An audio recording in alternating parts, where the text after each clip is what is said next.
You are listening to the Independent Dealer Podcast with hosts Luke Godwin and Jeff Watson.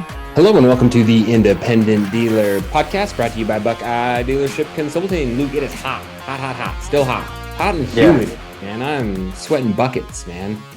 I tell you, it's been a rough summer. I'm ready for it to be over. The last thing I want to do, which I have not done for probably 4 years, is go down to Vegas and stand on the 130-degree asphalt and freaking bid in a exhaust-filled lane against a bunch of other guys that are just going to make me overpay for everything.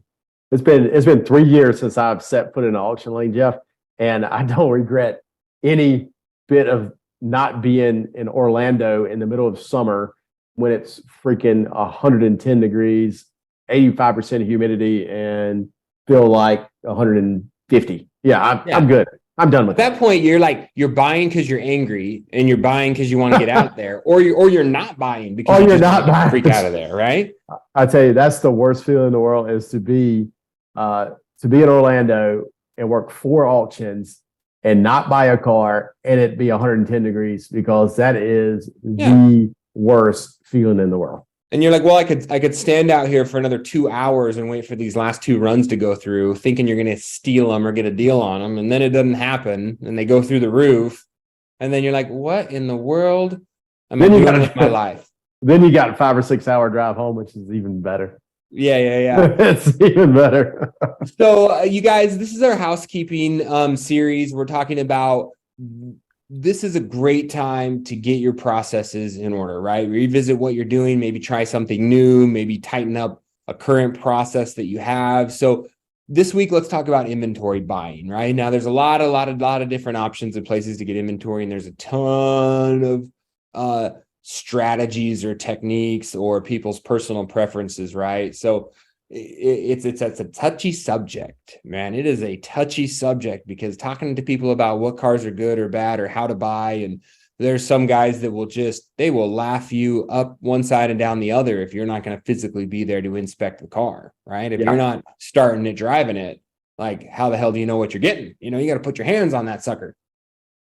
If that were the case, there would not be very many car dealers in the country anymore, because I would think there's more people buying virtually now, especially after COVID, than there are in the lanes. Mm-hmm. Wouldn't you think so? Yeah, definitely. And for me, and I'll admit, like, yes, I'm sure I miss out on a lot of gems because I will not buy anything that's as is. I do not buy red light online. I don't want to take the gamble. I don't want the risk. I don't need to right now. I don't think. I've got a lot of inventory, and sure, maybe I'm missing out on some little hidden gems that could be red light, but might be in the wrapper, whatever.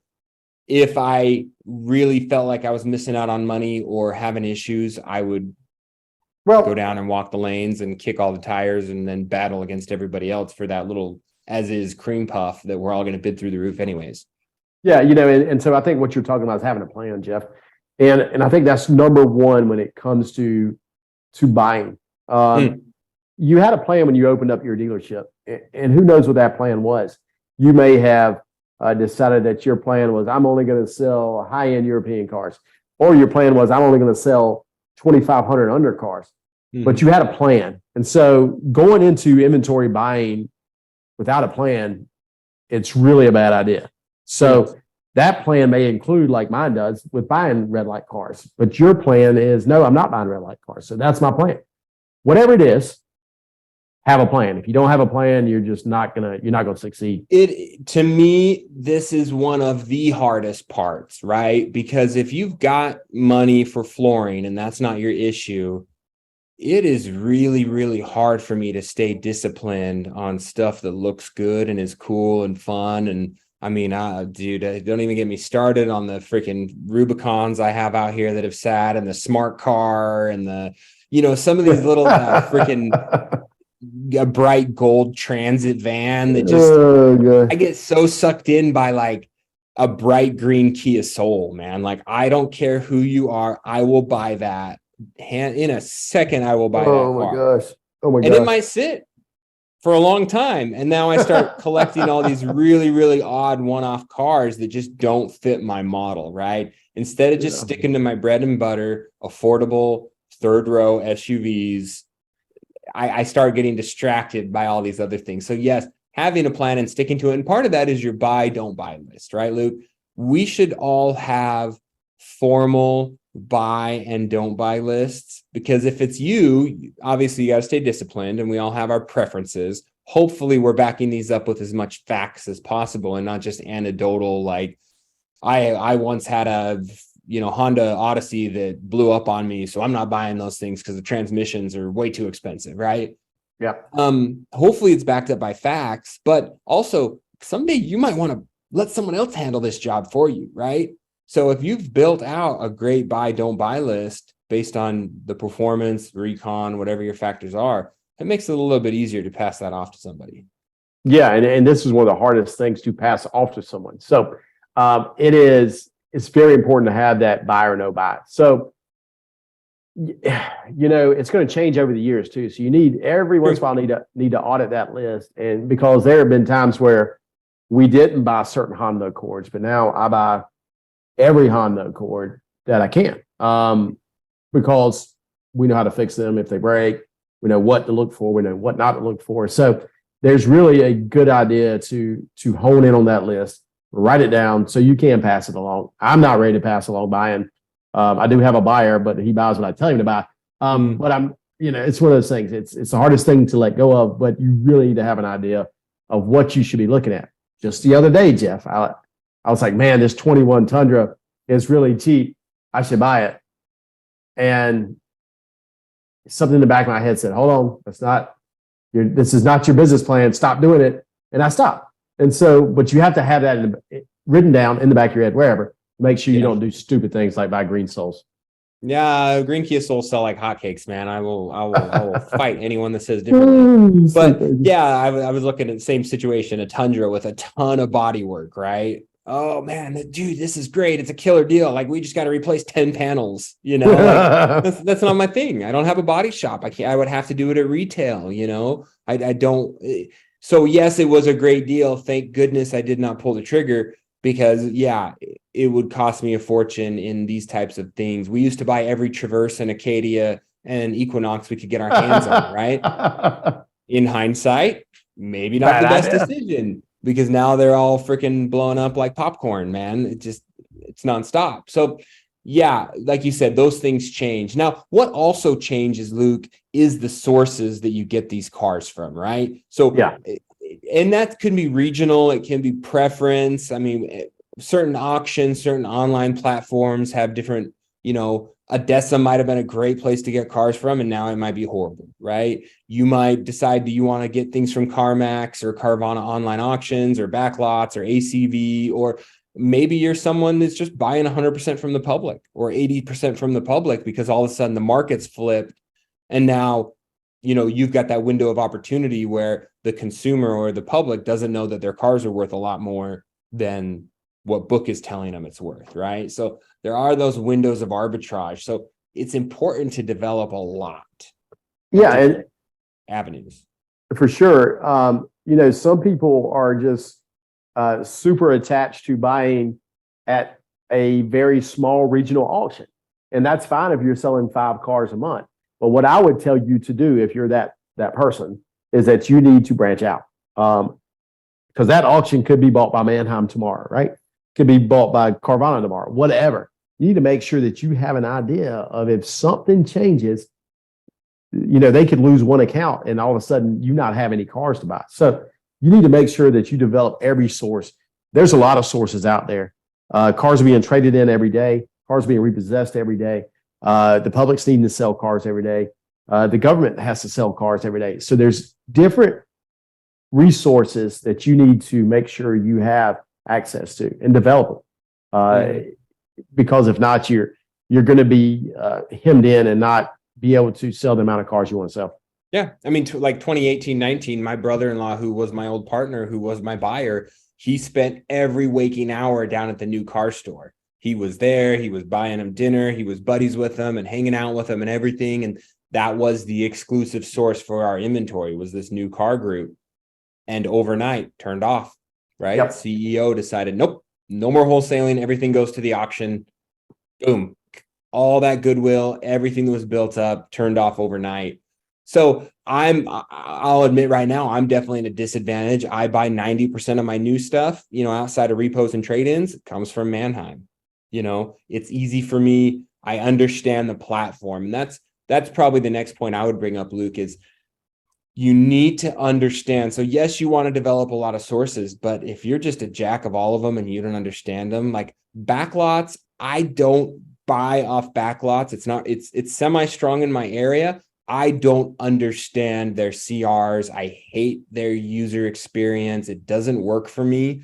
So yeah, I'll check in once a week and then I'll log right back off because I don't freaking get it. I don't trust it. So I should learn it. I should say, hey, I've got to figure this out because I want to develop that. Same with private party, Luke. Like if you're buying from private party, well, what kind of rules do you have so that you're not getting taken advantage of? People coming to fleece you and give you a car that's wrong or miles are off, or you're facilitating some curb stoner. I tell my buyer when he gets stuff from private party, the title has to match the guy's driver's license. No more of this freaking open title crap. We're not going to facilitate curb stoning. Yeah, platforms are super important. I love Manheim's platform. I love Carvana's platform. I don't necessarily like Odessa's platform, and I don't even deal with backlot. I love ACV's platform. I think they have some really good advantages that Manheim's trying to develop. But the thing is, like you said, understand it. Understand how the platform works. There's advantages, there's disadvantages, and make sure, I wrote a dang book on how to do it. And so that I have in-house. And so if I ever need to refer back to it or something updates, I just update it. And so make sure you're doing this. And not only that, within the platform, there's different choices of PSI that include Deal Shield and things like that you can use to your advantage. I don't recommend those things. I recommend reinsuring your PSI through Buckeye, but there are different ways to take advantage of platforms availability. Mm-hmm. So you mentioned Buckeye, Luke. How do you do? Give me specifics on how you do the PSI product. Yeah. And for those that don't know, that's a post-sale inspection, right? So if you use any of the platforms, all of them, for the most part that I know of, offer some sort of post-sale insurance, which is either a nonsensical inspection that some Yahoo claims to send it through after the sale, which bullcrap, whatever. But basically all it's doing is it's an insurance that's buying you either additional time or some peace of mind. You're saying that through your Buckeye product, you can do that on your own. How do you do that? So we reserve $150 on every car we buy every month, right? And we send that to our reinsurance company. And so we buy 40 to 50 cars a month, and they just come in, right? And if we can arbitrate a car with the auction, we do that first, okay? And buying online actually gives you a little more advantage of arbitration than buying in the lane. So there's some advantages there. So we buy online if we didn't buy it, and we buy red light too. So we can post sell every single of those through our reinsurance company. And if we get the car and it's red light or something happens and it needs a transmission, well, we are able to make a claim through our reinsurance company for that $4,000 transmission and pull $4,000 out of the PSI we've already reserved. So it just gives us a way to ensure the purchases ourselves. This is something that Buckeye has set up, vetted, and I tell you, it is a great product. It has, I can tell you this year, I had a bad engine in a car that we had to hit. I had 2 or 3 bad transmissions. So it's really worked out in my favor. So I was still able to get the car I wanted and still fix it and sell it. But you're taking money out of your left pocket and putting it in your right pocket and calling yourself covered. Well, I am, Jeff. But I would be willing to bet you most people out there post-sale inspect their cars at the auction anyway. And so you got to make a decision. Do I want to give Manheim $150 or do I want to give myself $150? Because in the end, I promise you, I'm going to win on this deal because I'm going to reserve more than I'm going to spend on reconditioning and on bad buys. Yeah. So that's what I would look at, team, is yes, if you look at over, the house wins, All the right? time. The house wins. Deal Shield will win. If you ever think you're winning the house, guess what? You get kicked out. Yeah. If you think Or you're they up winning Deal your Shield, fee. Yeah.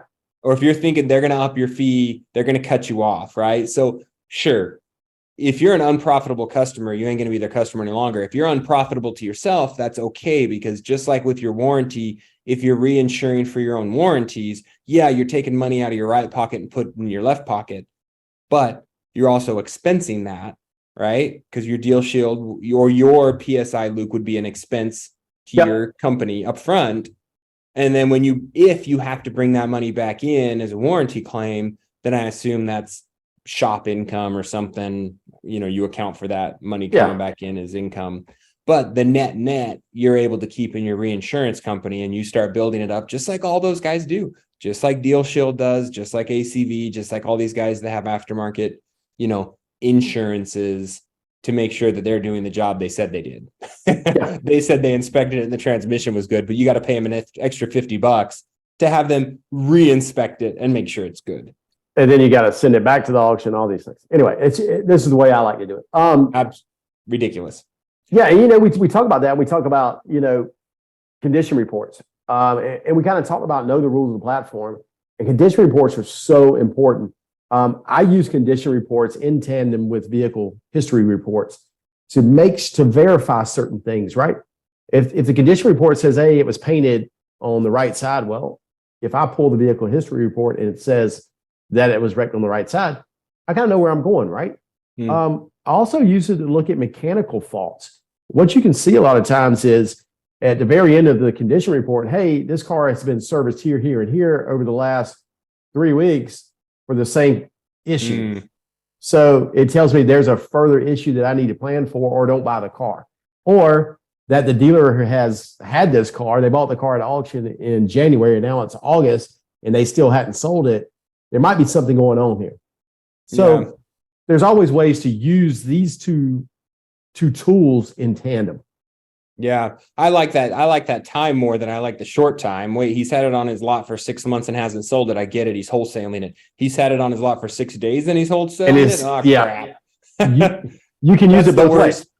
Or yesterday when my guy came in and he's like, hey, that Sierra you bought, it's got a misfire and it looks like it's got a new plug and a new coil. And I'm like, oh, shit. I was like, just arbitrate it and send it back. Don't even look at it. Like, don't even do a compression test. It's obviously bad. That same situation looked like you're saying about if you saw on the service report that it had been serviced for an ABS module and it still has an ABS module, there's a reason why it's got an ABS light. So I use VinQ. I don't know if you're still using them, but one issue that's really cool on there is like it will show you if that car is on someone's website or the history of it on their website or at the auction. And all of a sudden I'm looking at it and I'm like, oh, okay. They tried to sell that thing for 8.9 and now they've got it at the auction for 8, or whatever the numbers are. It just gives you a little more of a background and insight. There are very good third-party softwares out there that will help you buy cars. And but there's also a third party that will help you not buy cars. That's probably the caveat to all this is I can talk myself out of every purchase if I look at enough data and sources. That's honestly why I don't pull history reports. I don't want to know. I don't want to know. I don't want to have to know to say no or tell them yes or no. We just don't know. We don't know. And I know that's not how it works these days. But I can talk myself out of buying any car if I look at it long enough, especially when you just take the VIN and you copy and paste it into Google. How many times has it said like, front end paint and then you copy and paste the VIN into Google and the whole front end of the car is missing from the photos that were taken at Copart. You know what I'm saying? You're like, oh, this thing was sold at Copart like 6 months ago and it's missing its whole front end. And here it is at Mannheim looking pretty and shiny with a new paint job. I've never tried to copy and paste it into Google. That's funny.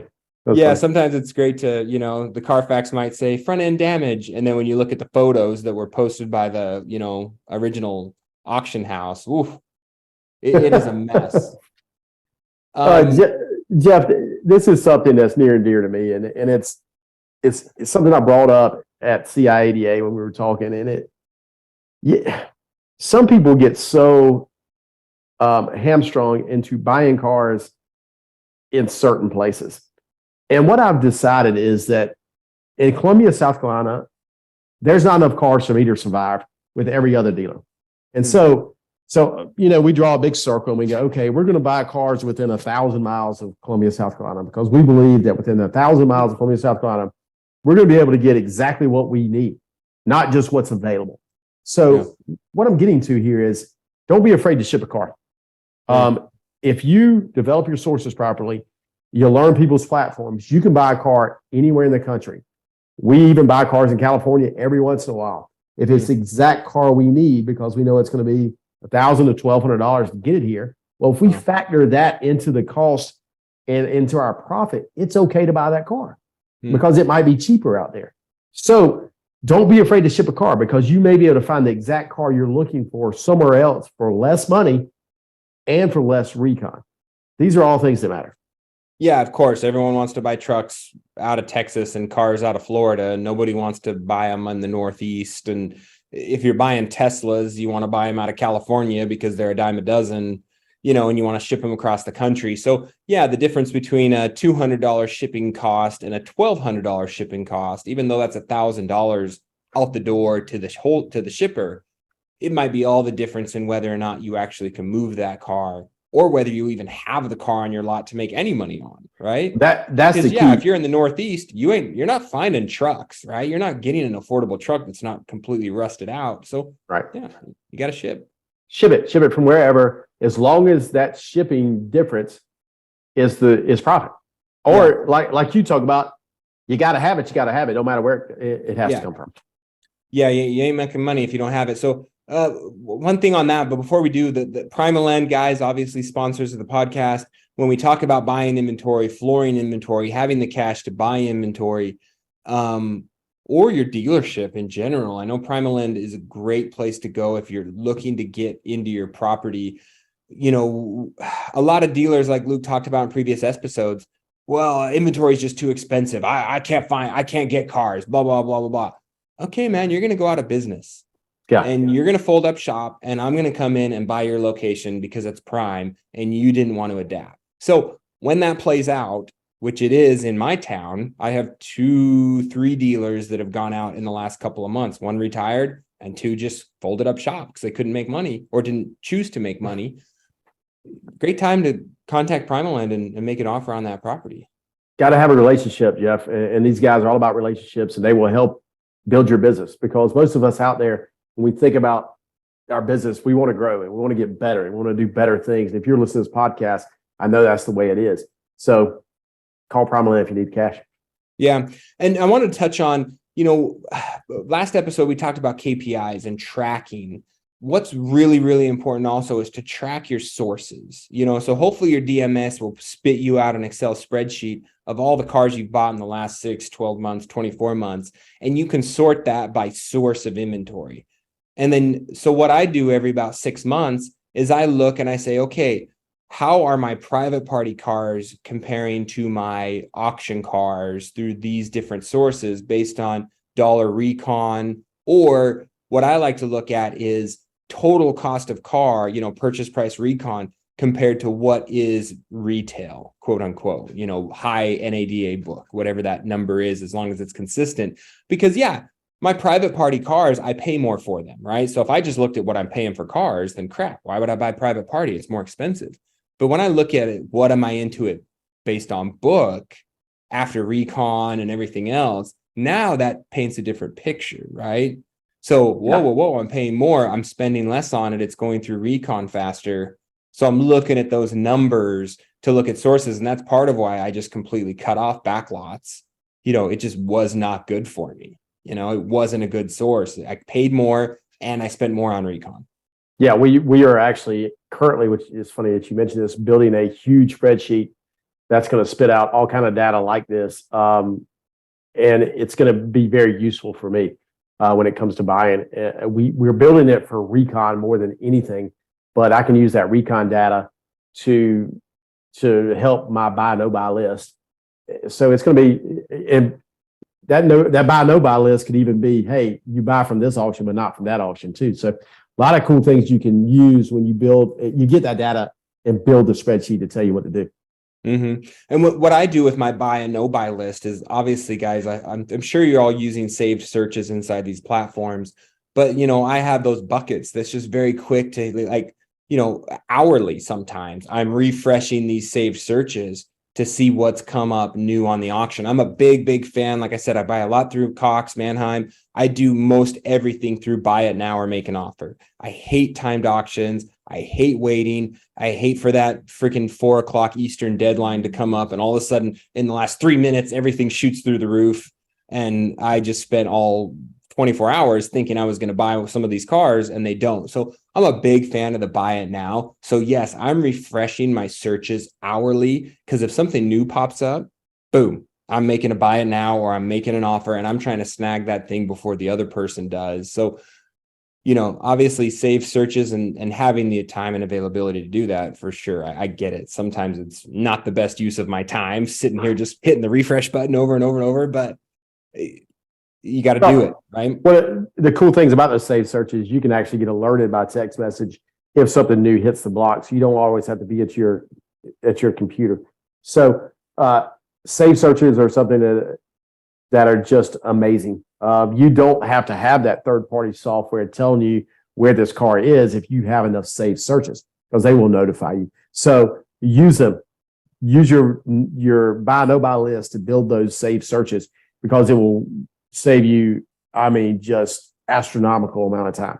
Mm-hmm. Yeah, I actually, everyone in my dealership gets a text notification when a green Kia Soul pops up on the auction listing, and we all pounce, we powwow, and we. Oh my gosh.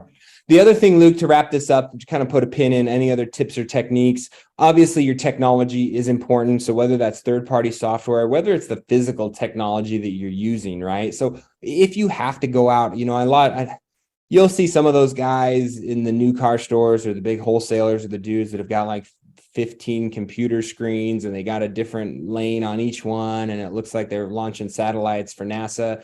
Whatever. If that's what it takes, that's what it takes. Because think about it, you add another screen, it's $200. But if that's making you more efficient, and you're getting a car better, cheaper, faster, you're able to have multiple, avenues pulled up to see what's going on where, that can pay dividends, man. When you're trying to buy a laptop, if you go into any dealership that is selling 100+ cars a month, the people that come to mind, Dare Saul, if you go back and watch that episode with him and my friends in Oregon at Freeman Motor Company, that was really the first place I saw multiple screens being used with multiple buyers. And your computers have to be gaming computers to run these things, just to let you know that up front. I have gaming computer, which I've never played a game on a computer in my life. And I have Alienware high definition monitors, so I can really pin down those pictures and make sure I see what I'm seeing. Our Wi-Fi is perfect. You've got to have all this technology if you're going to buy online, because nothing is worse, because I've been there, when your computer decides to shut down when the next car on the block is the car you need because you have sold. So make sure you have the right technology to win these auctions. Yeah. My worst buys are the ones that I did on my phone when I was at home and bored, or I was on vacation and bored, and I jumped on my listings to look, and I'm like, oh, hey, that looks great. And I'm looking at it on my tiny little screen without any of my other resources. And for some reason I hit the buy button, and then the thing shows up, and I'm like, oh crap. I literally didn't even scroll down to the second fold of the listing to see that all these disclosures were on it, because I was out of my element, right? Yep. I was out of my routine. The other thing is, just to touch on the mentality too, both good and bad. My good buys and bad buys can sometimes be when I'm desperate, right? Or maybe I'm feeling overconfident in the fact that we've just been killing it lately. And I'm like, I just got to have another Ford Flex. Like, I just got to have a Flex. Like, I got to buy 3 of them today, right? And so maybe I'll buy stuff that's out of the ordinary, or I'll be a little too aggressive. And on the flip side of that, sometimes when I come in after lunch, or I'm ornery or grouchy or angry, or I've been back in the shop and I've seen the recon bills, then I become too anal, and I'm nitpicking everything, and we end up with nothing, right? Yeah. So having the right mentality and a routine, right? So like I said, the auctions on Manheim end at a certain time. I like to be on right when they get the relistings refreshed that evening, right? That for me is a good time to buy. I'm mentally ready. The inventory's fresh. So anyways, coming up with those routines and those processes, super important. They are. Luke, anything else, words of wisdom? No, I have a plan, work the plan. And that's what we say about everything we do. It's that simple. Have the tools to do it, have a plan, work the plan, and be consistent at the plan. And I think you'll be successful. Yeah. And I hope you guys have enjoyed our housekeeping series. This is going to be our last installment for August, I think. Hopefully you guys enjoyed it. Hopefully you took advantage of some of these ideas and you had some input. If you need any other information, always feel free to reach out to us, Luke, via email and text and Facebook or whatever it is. We're always here to help. And the dealers that do reach out, we might not have all the answers and hopefully we can point you in the right direction, but we'll find the person who has the answer and get you in contact with them. So always feel free to reach out. Dealers helping dealers. Please leave us a review and subscribe. The Independent Dealer Podcast.